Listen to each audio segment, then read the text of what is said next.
Tesla is a victim of its own success. Delivery and production numbers are out, and depending on your perspective, they were either good, bad, ugly, somewhere in between, or maybe you just didn't care. But I think most people are missing the forest from the trees. And talking about forest and trees, these numbers happen to coincide with the largest emergence of bears from hibernation. And incidentally, the last time this happened was 2017-2018, which happens to coincide with the Tesla Model 3 ramping up.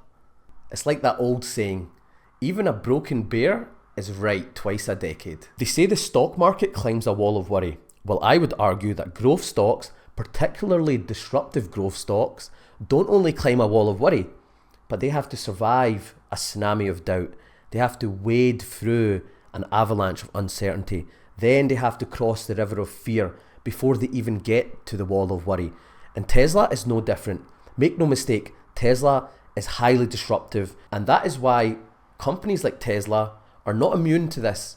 They will always be battleground stocks. They will always be disputed. They will always make headlines. Why? Because by their very nature, they're trying to disrupt and upend markets, which means they attract attention.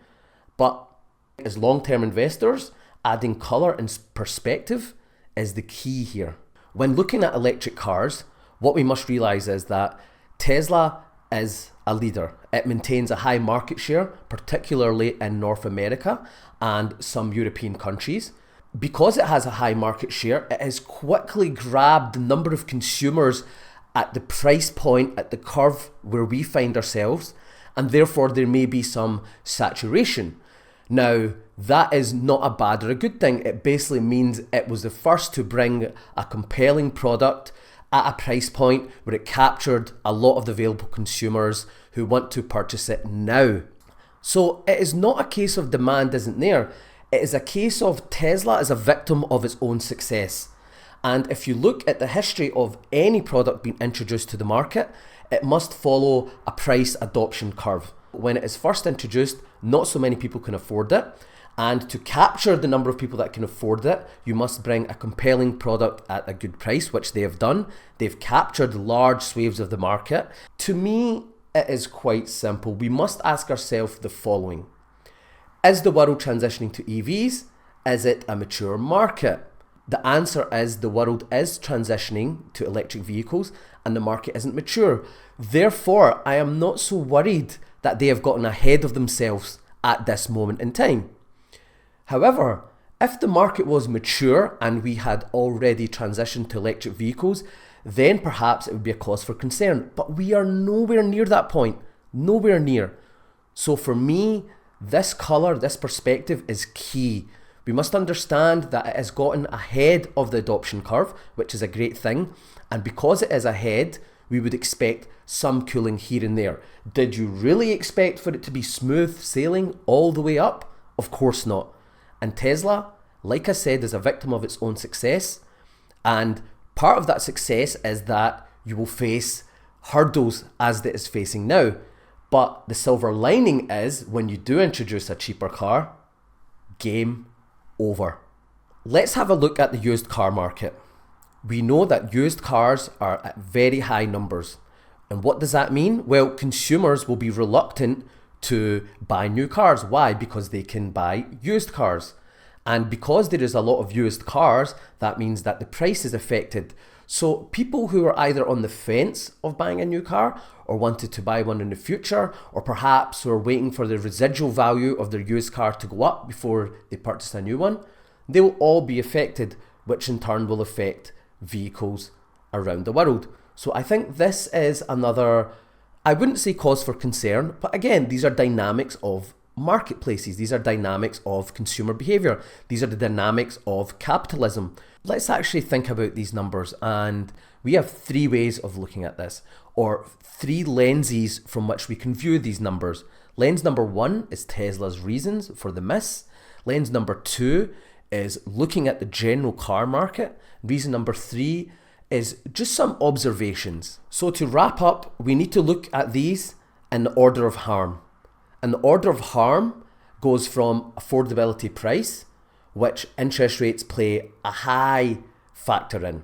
Then it may go down to the used car market. because there is an influx of used cars to the market, and therefore that will have a direct impact on people wanting to buy new cars.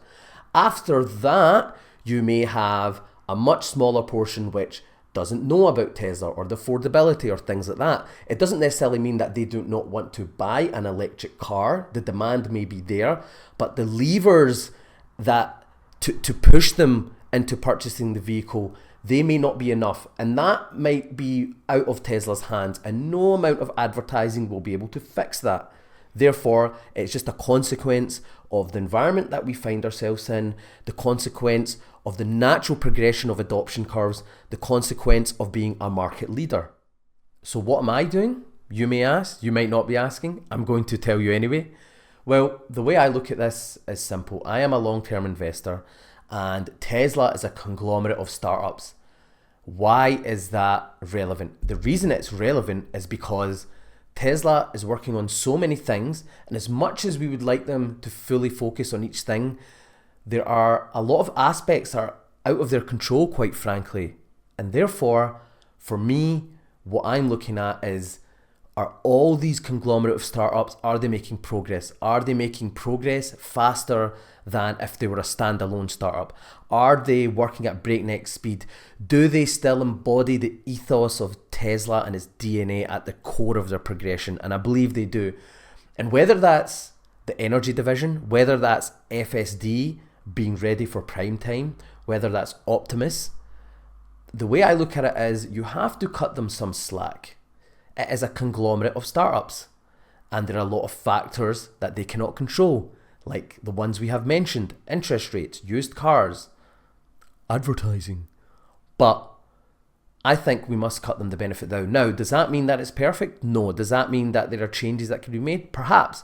But to suggest that fundamental changes should be made would also mean that we would not have these great opportunities that are unraveling within Tesla. So it comes part and parcel, right? You cannot have one without the other. And therefore we must just take it within its stride. Like I said at the beginning, stocks must climb a wall of worry.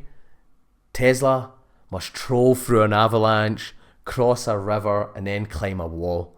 Frankly, it has got big missions, big goals, and big achievements.